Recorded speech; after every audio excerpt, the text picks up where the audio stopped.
Bonjour Thomas Ernaud. Si on se repenche sur Bonjour. ces images, qu'est-ce que vous nous dites, vous? C'est le symbole de cette guerre d'attrition. On dit que les forces armées russes, elles tirent davantage que les forces armées ukrainiennes. Est-ce vrai? Je pense qu'il faut analyser ces images à la lueur de trois grands points.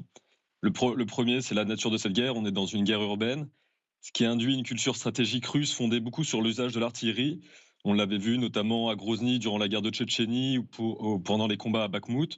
La Russie a fondé sa culture stratégique sur l'usage de l'artillerie et des bombes, et donc on a beaucoup de ravages, ce qui explique un petit peu ces paysages. Le second point, je pense que c'est les leçons de cette guerre, le retour d'expérience intégré dans la doctrine d'emploi des forces russes a évolué au cours de la guerre depuis février 2024, depuis février 2022, mais on a encore un usage imprécis de l'artillerie et puis voilà une politique qui est fondée sur ce qu'on peut appeler la terre brûlée.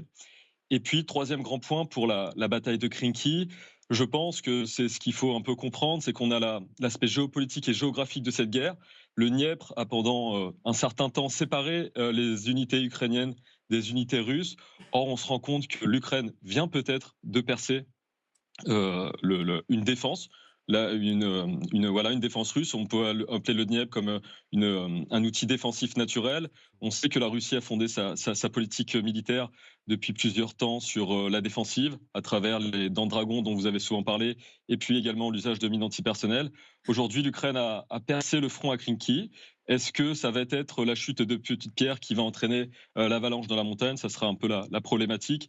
Mais voilà, on peut comprendre la bataille de Krinky à travers la culture stratégique russe qu'on avait connue durant la Seconde Guerre mondiale avec l'usage massif des orgues de Staline, qu'on avait reconnu durant la Seconde Guerre de Tchétchénie à Grozny avec des bombardements massifs, et également, souvenez-vous, Anne et Christophe à Bakhmout avec les forces Wagner de Prigogine qui utilisaient également massivement de l'artillerie, ce qui d'ailleurs se traduit par dans l'économie de guerre russe, une relance massive de la production d'obus et puis des partenariats avec la Corée du Nord.